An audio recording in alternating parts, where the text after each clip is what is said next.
Hello, Mamshis! Magluluto po ako today ng carbonara. Samahan niyo ako sa aking pagluluto. Ito po ang ingredients ko. Meron ako nakita sa ref na kalahating bacon, ham, ham. And then may nakita ako sa aking pantry na mushroom, whole mushroom, and cream of mushroom. And then merong tira-tira sa ref na gatas, ayan, fresh milk, and all-purpose cream, at saka syempre yung pasta na gagamitin natin.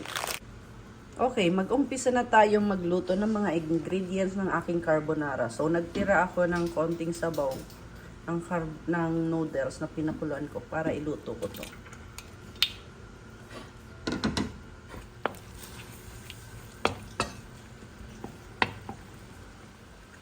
So, Mamshis, itong bacon, yung bacon kanina nakita nyo, pinaprito ko na siya. Yan, medyo crunchy na siya. Pero hindi ko yan isasama. Ito lang na isasama ko yung ham dito sa aking paggigisa. Kumbaga, ito ang sangkap ng aking gagawing sauce. Sosyal. Habang niluluto ko yung mushroom, luto namin ko naman tong powder mushroom.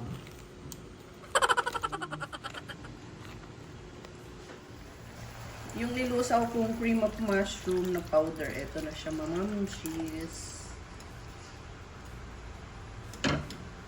Oops, yeah. Next natin yung milk. Idagdag natin itong hiniwa kong keso. Optional lang to mga Mamshis ha, pagka gusto nyo lang medyo lasang keso. Kasi akong gagawin ko, ma-creamy ang gagawin ko, kaya nilagyan ko ng keso.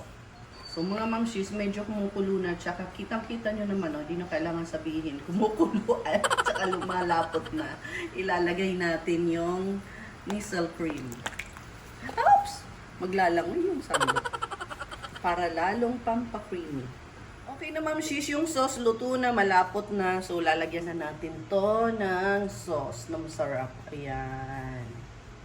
Creamy, creamy. Yummy, yummy. O, diba? Stop. Okay na siya Mamshis. O, diba? Nakita nyo, ang sarap tingnan. So, lagyan na natin ng panirito kong bacon. Ito na ang finished product ko mga Mamshis. Ayan. Mukha na siyang masarap. Now, kung meron kayong parmesan, lagyan nyo ng parmesan. Optional lang yon. Ako meron akong parmesan kaya lalagyan ko. Ayan. Binubudburan ko siya. Parmesan. Yummy, yummy.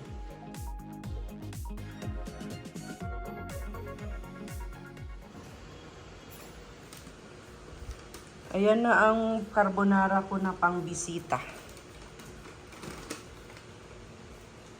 Kain tayo mga Mamshis.